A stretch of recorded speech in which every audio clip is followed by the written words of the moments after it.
Okay, so just a quick update on the North Park renovation project. So the tiling has started in the kitchen. Obviously there's still the painting to do. This is starting to really take shape. Some signs of leaks there, so that needs to be looked at. This is the living room.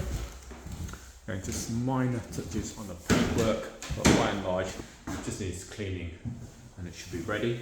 So this is the garden, it opens through here. That's the garden there. In fact,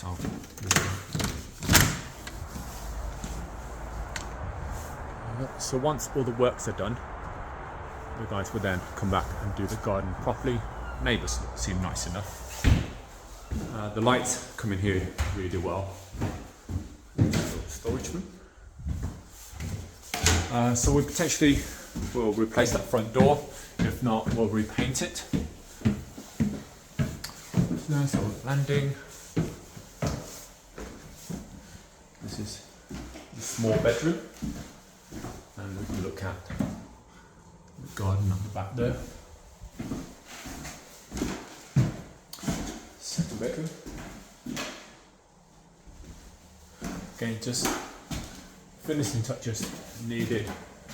A deep clean and carpeting, so we need to fix that and paint it. Spoiler. Bathroom, so the works have started on the bathroom. This will all get cleaned up, retiled, and I think that should be it. Alright, see you.